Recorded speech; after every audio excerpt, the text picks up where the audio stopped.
एक अल्लाह के वली जिनका नाम है हजरत सुलेमान जजूली बायाबान जंगल में चल रहे हैं। बायाबान जंगल में गुजरे, जोहर की नमाज का वक्त है। आपने देखा पानी मौजूद नहीं, थोड़ी सी को हल्की करें, सुने इंशाअल्लाह ईमान ताज़ा होगा। मोहब्बत से बोले या रसूल अल्लाह, या अल्लाह का वली बायाबान जंगल में चल रहे हैं। क्या देखा? वुजू के यानी पानी तलाश कर रहे हैं, यानी आप वजू के पानी तलाश कर रहे हैं, पानी नहीं है, नमाज का वक्त हो रहा है। आपने देखा अल्लाह रब्बुल इज्जत की कसम पानी कहाँ मिलेगा? सामने कुआं नजर आया, कुएं पर पहुंचे तो डोल रस्सी नहीं, मगर एक सामने से लड़की आई, पूछा बाबा क्या बात है, आप ये किस जुस्तुजू में है, क्या तमन्ना है? हजरत सुलेमान जजूली ने फरमाया बेटी जुस्तुजू तमन्ना ये है, आरज़ू ये है, मुझे पानी चाहिए, वुजू करना है, अल्लाह की नमाज पढ़नी है। का नाम क्या है? का मेरा नाम सुलेमान जजूली है, मुझे लोग सुलेमान जजूली के नाम से याद करते हैं। का बाबा नाम इतना ऊंचा है, आपकी शान बड़ी अरफा वाला है, पूरी दुनिया में आपका नाम के गीत पढ़े जाते हैं, मगर पानी नहीं खींच सकते, आप पानी नहीं निकाल सकते। अल्लाह की कसम ईमानदारी से सुनना, मिलक का गयूर मुसलमानों, अल्लाह पाक लड़की दे तो अल्लाह रब्बुल इज्जत हर मुसलमान को ऐसी बेटी दे। जिस अल्लाह के वली की जबान को बंद किया था, उस लड़की ने कहा बाबा नाम इतना ऊंचा है, काम भी इतना ऊंचा है, अल्लाह के वली हो, नेक इंसान हो, हम आप पानी नहीं खींच सकते तो क्या खींच सकते हो? कहा बेटी बताओ पानी कैसा खींचा जाएगा? तो अल्लाह की वलिया, अल्लाह की नेक बंदी ने कहा, अल्लाह की इस नेक बंदी ने कहा था, इस नन्ही सी बच्ची ने कहा बाबा सुनो मेरे पास आओ। आ गए, कुएं पर लड़की पहुंची, पहुंचने के बाद क्या किया? लड़की ना तो कोई कुछ पढ़ा है, ना लड़की ने कुछ कलाम किया, ना कुरान की तिलावत है, ना हाथ न इधर न उधर, न रस्सी न डोल, बल्कि कुएं के अंदर सामने जाती है और जाकर कुएं में जाकर थूक देती है। सुभान अल्लाह, कुएं में जाकर थूका, थूकने की बरकत ये हुई तो देखा क्या कि पानी ऊपर आ जाता है। सुभान अल्लाह, सुभान अल्लाह, सुभान अल्लाह, यानी पानी ऊपर आ गया। हजरत सुलेमान जजूली की आंखें फटी की फटी रह जाती हैं, सोचने पर मजबूर हो गए मौला मैं जबकि अल्लाह के यानी अल्लाह के नबी पर दिन रात दुरूद भी पढ़ता हूँ, मैं जबकि कुरान मजीद की तिलावत करता हूँ, जबकि मैं कभी नमाज कज़ा नहीं करता, जबकि मैं वजीफों में रहता हूँ, मगर लड़की ने मेरी आंखों के सामने ना तो नमाज को पढ़ा था, ना कोई तिलावत की है, ना अल्लाह के कुरान को खोला था। लड़की ने बल्कि पानी के अंदर थूका था, तो अल्लाह पाक ने पानी को ऊपर कर दिया है। अल्लाह के वली ने अब वजू किया, नमाज को पढ़ा, दरवाजे पर पहुंच गए। कहा बेटी ये तो बताओ, मैंने देखा तुमने कुरान नहीं पढ़ा, ना कोई तिलावत की है, ना कोई ऐसा वजीफा पढ़ा था, मगर ये मकाम कहां से मिला, ये मनसब कहां से मिला, ये वसअत कहां से मिली, ये उरूज कहां से मिला? लड़की ने कहा बाबा मैं आपको नहीं बता सकती। कहा क्यों? इसलिए क्योंकि ये मेरा यानी अंदरूनी मामला है। तो उस अल्लाह के वली ने कहा बेटी तुझे मैं रसूल का वास्ता देता हूँ, तुझे मैं हुसैन का वास्ता देता हूँ, तुझे मैं गौसे आजम का वास्ता देता हूँ, सिर्फ नाम बता वो वजीफा कौन सा है, पूरी जिंदगी मैं उस वजीफा को नहीं छोड़ूंगा। लड़की ने कहा अगर तुम रसूल का वास्ता ना देते तो मैं इस वजीफों को ना बताती, वजीफों को ना बताती। लड़की ने कहा बाबा सुनो, ना तो कुरान पढ़ती हूँ, न रात के सन्नाटे में कोई वजीफा करती हूँ, जब भी कोई मुश्किल पेश आती है रात के सन्नाटे में बिस्तर पर लेटती हूँ और मोहम्मद अरबी के ऊपर एक मर्तबा दुरूद पाक पढ़ती हूँ। तो अल्लाह की कसम दुरूद पाक की बरकत से जब भी मुझे कोई मुश्किल पेश आती है तो मैं उसे पढ़ लेती हूँ। अल्लाह पाक दुरूद पाक की बरकत से हर मुश्किल को आसान फरमा दे। नारे तकबीर, नारे रिसालत, उलमाए अहले सुन्नत, फैज़ाने आला हजरत, फैज़ाने औलिया इकराम, नारे तकबीर, नारे रिसालत, सुभान अल्लाह, जिंदाबाद जिंदाबाद। मैंने कहा था 20 मिनट के अंदर मैं माइक छोड़ दूंगा, अभी मुझे 8 मिनट में मोहब्बत से बोले या रसूल अल्लाह और मोहब्बत से बोले या रसूल अल्लाह। अल्लाह की नेक बंदी ने कहा बाबा सुनो, हम जो पढ़ते हैं हम ना अल्लाह के रसूल पर दुरूद पाक पढ़ा है और मुझे यकीन कामिल है जब कोई कहीं दुरूद पाक पढ़ लेता है तो अल्लाह उसकी मुश्किलों को आसान फरमा देता है। मैंने दुरूद पाक पढ़ा था, कुएं में सिर्फ थूका इसलिए क्योंकि मैंने दुरूद पाक पढ़ती हूँ तो दुरूद पाक की बरकत से अल्लाह पानी को ऊपर फरमा देगा। सुभान अल्लाह, थूकना मेरा काम था, देखा और पानी को ऊपर करना परवरदिगार का काम है।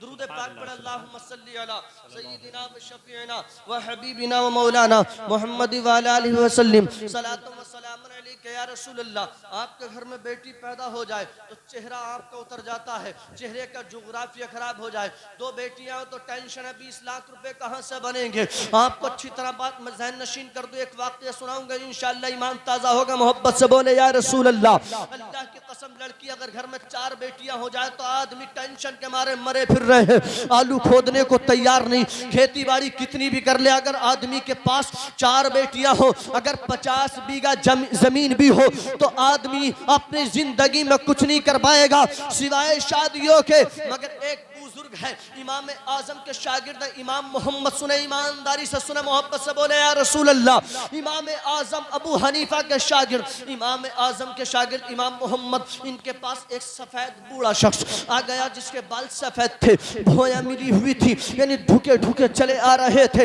हाथ में डंडा था। डंडे के साथ जब आए इमाम आजम के शागिर्द के पास आकर बैठ गए, निगाह झुकी थी, आके बड़े उदास थे, नर्वस इसलिए थे। एक बेटी थी और बेटी भी बड़ी कमजोर थी, देखने में अच्छी ना थी।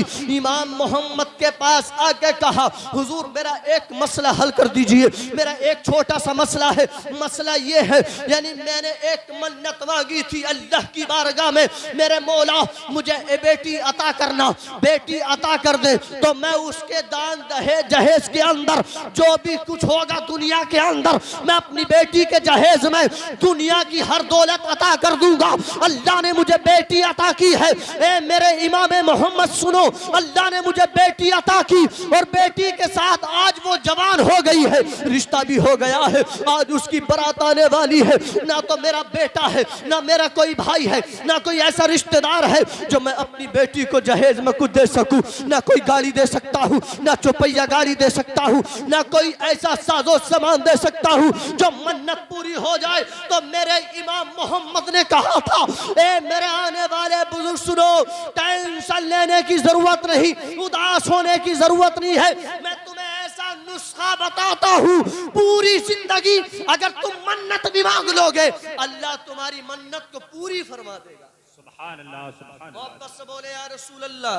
जो कहते हैं जहेज में ये होना चाहिए, वो फला चीज होनी चाहिए, फला चीज होनी चाहिए, जहेज में तमाम अटरम इधर उधर की चीजें होनी चाहिए। मगर सुनो, इस बूढ़े बुजुर्ग ने कहा, हुजूर बड़ा परेशान हूँ, मन्नत मांगी थी, लड़की जवान हो गई, रिश्ता भी हो गया, मैं जहेज में दूं तो दूं क्या? मैंने मन्नत मांगी दुनिया की हर चीज दूंगा।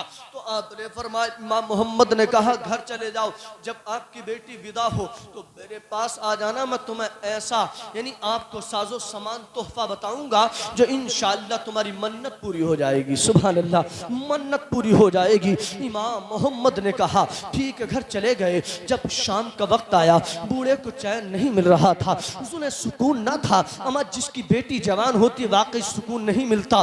करवटें बदलते हैं हमारे बूढ़े बुजुर्ग, यानी जितने नौजवान हैं, अगर बहन जवान होती नींद नहीं आती है, क्योंकि आप अच्छी तरह जानते हो, दुनिया के रहने वाले हो तुम, आप अच्छी तरह जानते हो। इस बूढ़े बुजुर्ग को चैन न मिला, फौरन इमाम मोहम्मद के पास आ गए, कहा हुजूर अब तो बताओ मैं अपनी मन्नत कैसे पूरी करूं? तो आपने कहा तुम्हारे घर के अंदर ये बताओ कुरान है कि नहीं? मोहब्बत से बोले या रसूल अल्लाह, कुरान है कि नहीं? कहा हुजूर कुरान है, कुरान के नुस्खे हैं। कहा जा अपनी बेटी को यानी जहेज के अंदर कुछ दे मत देना, बात रखना, जब अपनी बेटी को विदा करना तो उसके हाथ में कुरान रख देना। सुभान अल्लाह, कुरान मजीद रख देना। अमा दुनिया का कोई भी सामान ना हो, जब तू अपनी बेटी को कुरान देगा तो तेरी मन्नत भी पूरी हो जाएगी, कायनात की दौलत भी दे देगी। मोहब्बत से बोले या रसूल अल्लाह। अब जाते हैं, कभी आप सिगार मेज खरीदो, कभी डबल बेड खरीदेंगे, कभी कुर्सी खरीदेंगे। आप मैंने देखा है 90% लोग जब कुछ चीज़ खरीदते हैं तो सबसे मेन चीज़ कुरान को भूल जाता आदमी। कुरान सबसे लास्ट में आता कि साहब इसकी क्या ज़रूरत है, इसे कोई पढ़ने वाली नहीं, माँ पढ़ाती नहीं, बच्चे कुरान शरीफ पढ़ी नहीं, दूल्हे पढ़े नहीं, तो पढ़ाएंगे। सबसे बाद में कुरान मजीद लाया जाता है, और वो भी बाद में जब लड़की विदा हो जाती है, बाद में याद आती है भाई वो यानी जो ऊपर है यानी अलमारी में वो कुरान तो भूल ही गए। ये 100% बात, यही बात कह जाता है, कुरान तो भूल गए, चलो कल को पहुंचा देंगे। भाई लानत है तुम्हारी जिंदगी पर। आप लाख रुपए का जहेज देने वालों कान खोल के सुन लो, सबसे पहले अगर बेटी के लिए खरीदो तो कुरान मजीद लाया करो। सुभान अल्लाह, कुरान लाया करो, कुरान। क्योंकि जिस घर के अंदर बेटी के हाथ में कुरान होता है, पूरी जिंदगी वो बेटी परेशान नहीं होती है, उसकी माँ परेशान नहीं होती है। क्योंकि खुद आका फरमाते कभी कोई टेंशन हो, उदास हो, आप अल्हम्दु शरीफ पढ़ लो, अल्लाह पाक तुम्हारी परेशानियों को दूर फरमाता है। सुभान अल्लाह, सुभान अल्लाह, सुभान कुरान है कुरान, मगर इससे दूर बालाए ताक सामाने तिजारत मेरा ईमान नहीं है, सामाने तिजारत मेरा ईमान नहीं है। हर दर पे झुके सर ये मेरी शान नहीं है, हर लफ्ज को सीने में बसा लो तो बने बात, ताकों में सजाने को ये कुरान नहीं है, ताकों में सजाने को ये कुरान नहीं है। और हजरात चलते चलते ये तो ज़रूर कहूँगा, ये जो अगर हमारी बहनें जवान है, अगर चाहें तो अपने शोहर की खिदमत करें, और अगर हमारी माएँ हैं, शोहर हैं, तो उनकी खिदमत करें। क्योंकि अगर औरत चाहे अपने शोहर की खिदमत करके वलिया बन सकती है, वलिया अगर ये चाहे तो वलिया। जबकि खुद साबिर पाक रज़ियल्लाहु अन्हु जब बयाबान जंगल से भी 5 मिनट मेरे बाकी है, मोहब्बत से बोले या रसूल अल्लाह, आप बयाबान जंगल में आ रहे थे और आप ये अपना हुनर आजमाने के लिए दिल्ली की सरजमीन पर जब आए थे, तो हुनर ये था, यानी चिड़िया मर जाओ चिड़िया उड़ जाओ। बयाबान जंगल के अंदर आप एक दरख्त के नीचे बैठे अपनी करामत को आजमा रहे थे, हो सकता हूँ इस मनसब में पास हूँ, तो आपने कहा चिड़िया मर जाओ चिड़िया उड़ जाओ, तो आप इस मनसब में पास हो गए। यानी आपने जब ये खेल खेला तो चिड़िया मर जाती है, चिड़िया जिंदा हो जाती है। मगर एक बयाबान जंगल में जब पंजाब की सरजमीन से गुजर रहे थे साबिर पाक, तो एक लड़की को देखा, कुएं के पास में है। साबिर पाक ने पानी को मांगा, कहा ए लड़की हमें पानी चाहिए, शिद्दत की प्यास लग रही है। तो उस लड़की ने तवज्जो नहीं की, ना कोई देखा ना मतलब किया, बल्कि साबिर पाक ने वही चिड़िया मर जाओ चिड़िया उड़ जाओ का खेल खेला। अपने दिलो दिमाग में सोच रहे थे, मगर उस लड़की ने पलट के कहा मेरा तन मन धन 100 बार कुर्बान उस बहन पर जिसने साबिर पाक के जलाल को मिनटों में यानी सेकंडों के अंदर उस जलाल को सर्द कर दिया। कहा मैं साबिर पाक, हमें को चिड़िया समझते हो, चिड़िया मर जाओ ये चिड़िया उड़ जाओ, हम लड़की है लड़की, तुम चिड़िया मर जाओ, हमें को बयाबान जंगल की चिड़िया ना समझो। क्योंकि जो आप करामत बयाबान जंगल में खेल के आए थे, अमा वो करामत तो अल्लाह पाक ने एक रात में मुझे अता फरमा दी थी। सुभान अल्लाह, एक रात में अता की थी। साबिर पाक सहम गए, एक कोने में बैठ गए। सुबह से शाम हो गई, लड़की ने देखा अब यानी शाम का वक्त है, पानी उड़ेलती रही, मगर साबिर पाक को शाम के वक्त में साबिर पाक सुखड़े बैठे थे। लड़की ने कटोरे को भरा और साबिर पाक को दिया, लो पी लो। साबिर पाक आगे बढ़ जाते हैं। टेंशन इस बात पे थी, ये नाम तक जानती है, मेरा पता भी जानती है, और बयाबान जंगल में यानी उस करामत को मैं चिड़ियों के ऊपर आजमा रहा था, या तो मेरा परवरदिगार जानता था या मैं जानता था। मगर ये लड़की कैसे जानती है? उसने कहा था अमा साबिर पाक जो तुम खेल खेल रहे थे, अमा जिस वक्त तुम यानी चले थे, अमा उस वक्त भी हम तुम्हें देख रहे थे। सुभान अल्लाह, हम उस वक्त देख रहे थे। अमा बेटियां हो तो ऐसी, बहन हो तो ऐसी। साबिर पाक फिर आगे नहीं बढ़े, बल्कि कहा ठीक है कोई बात नहीं, अब मैं तुमसे एक बात पूछना चाहता हूँ। ये जो मनसब ये मकाम जो है, मैं 12 साल तक अपने मामा के पास रहा था, ना कुछ खाया था ना पिया था, अब ये तो बताओ ये मनसब मकाम कहाँ से मिला? खासकर औरतें तवज्जो से सुने इस बात को, आखिरी जुमला।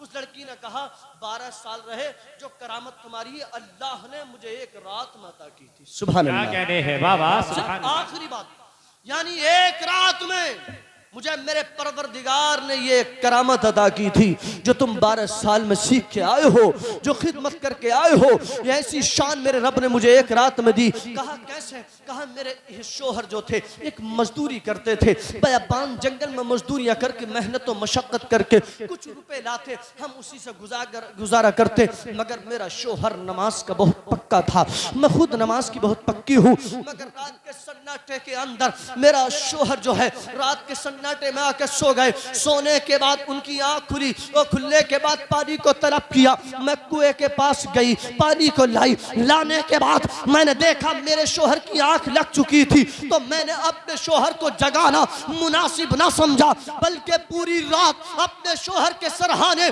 कटोरे को लेकर खड़ी रही। मालूम नहीं रात के कौन से हिस्से में मेरा शोहर पानी मांग ले। अल्लाह रब्बुल इज्जत की कसम, यानी तहज्जुद के वक्त मेरा शोहर शोहर तहज्जुद की नमाज पढ़ा करता था। मेरे शोहर की आंख खुली, कहा बीवी क्या मामला है, पानी क्यों ली खड़ी हो? तो मैंने कहा मेरे सरताज, रात का पिछला पहर था, कुछ हिस्सा गुजरा था, आपने पानी मांगा, पानी मौजूद ना था, मैं कुएं से पानी खींच के लाई हूँ और पूरी रात आपके सरहाने पानी लिए खड़ी रही। अल्लाह रब्बुल इज्जत की कसम, मेरे शोहर को मेरे ऊपर ये मेहरबानी हुई, ये इनायत की, मेरे शोहर ने हाथ उठा के दुआ की, मौला मैं अपनी बीवी से खुश हूँ, मैं अपनी बीवी से खुश हूँ, तू भी खुश हो जा। मेरे शोहर ने दुआ मांगी थी, अमा दुआ करना मेरे शोहर का काम था और हिजाबात के पर्दे उठाना परवरदिगार का काम था। सुभान अल्लाह, सुभान अल्लाह, सुभान अल्लाह, जिंदाबाद जिंदाबाद। दुआ करना ये परवर मेरे शोहर का काम और जमीन के हिजाबात उठाना ये परवरदिगार का काम है। ये मेरे एक रात के शोहर की दुआ है। सुभान अल्लाह। लोग जैसा हथेली को देखते हैं वैसा मैं अपने शोहर की दुआ की बरकत से जमीन के जर्रात को देख लेती हूँ, तहतुस्सरा को देख लेती हूँ, उससे नीचे के मकामात को देख लेती हूँ, अर्श मुअल्ला को देख लेती हूँ। ये बात तो ठीक है, मगर पानी, आखिरी बात, पानी क्यों डाल रही थी? कहा यहाँ से 300 मील की दूरी पे मेरे बाप के छप्पर में आग लग गई थी। ये बात जहन में उतार लो। रात के हिस्से में तुम्हें प्यास लगती हो, कितने भी हमदर्द बेटा हो, पानी मांगोगे तो तुम्हारा बेटा जागता भी होगा तो सो जाएगा, मगर तुम्हारे दर्द का या अगर एहसास होगा तो घर में तुम्हारी बीवी पानी दे न दे, मगर अगर बेटी को पता चल जाए मेरे बाप को खांसी आती है, मेरे बाप की तबीयत अलील है, सर में दर्द है, तो तुम्हारी बेटी अल्लाह की कसम रात के हिस्से में अगर आवाज दे के देख लेना, सोती नींद में तुम्हारी बेटी यही कहेगी, बाबा कोई तकलीफ तो नहीं है, कोई परेशानी तो नहीं है, पानी की जरूरत तो नहीं है, पैर दबाओ तो नहीं। ये बेटी का मकाम है, ये बेटी की इज्जत है। तो उसने कहा मेरे बाप के छप्पर में आग लग गई थी, उसने मुझे याद किया, मेरा भाई ना था, मेरी माँ ना थी, मेरी शादी हो गई थी, तो उस वक्त मेरे वालिद ने मुझे याद किया जब मेरा बाप आग के अंदर झुलस रहा था। उसने कहा काश मेरी बेटी होती तो मुझे आग से बचा लेती। तो अल्लाह की कसम मेरे रब ने वो 300 मील की दूरी से मुझे मेरे बाप को दिखा दिया। सुभान अल्लाह। तो मैं अपने बाप के छप्पर की आग 300 मील की दूरी से बुझा रही थी। सुभान अल्लाह। अल्लाह पाक अगर बेटी अता करे तो हर मोमिन को ऐसी बेटी अता करे। मैं ये तो कहता हूँ जमाने भर में बड़ी शान घर की बेटी से, जमाने भर में बड़ी शान घर की बेटी से, महकता रहता है दिल का जहान बेटी से। अमा ये जरूरी नहीं कि बेटों से नाम रोशन हो, ये जरूरी नहीं कि बेटों से नाम रोशन हो। मेरे नबी का चला खानदान बेटी से, मेरे नबी का चला खानदान बेटी से। अस्सलाम वालेकुम रहमतुल्लाह।